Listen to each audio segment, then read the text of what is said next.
Hi friends, ఇది ఎస్ఆర్జిఎం machine. ఎస్ఆర్జిఎం అంటే switch rail grinding machine లేదా స్పెషాలిటీ రైల్ గ్రైండింగ్ మిషన్ అంటాం. ఇది స్టేషన్స్లో అంటే స్టేషన్ యార్డ్ అని చెప్తాం. అందులో ఉన్న స్విచ్చెస్ వదులుకొని మిగతా భాగాన్ని రైల్ గ్రైండింగ్ చేస్తారు. ముందుగా మన రైలు హెడ్ అయితే ఫ్లాట్ అవుతూ ఉంటాయి. ట్రైన్స్ వెళ్ళి అక్కడ ఏ విధంగా ఉంది బిఫోర్ అనేసి మెజర్ చేస్తారు. మెజర్ చేసిన తర్వాత గ్రైండింగ్ అయితే చేస్తారు.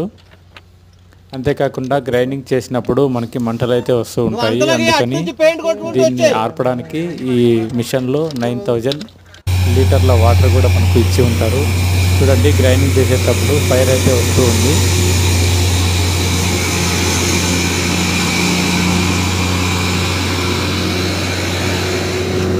ఈ వీడియో కనుక నచ్చినట్లయితే తప్పకుండా లైక్ చేయండి. ఇలాంటి మరిన్ని వీడియోల కోసం సబ్స్క్రైబ్ చేసుకోండి. Thank you.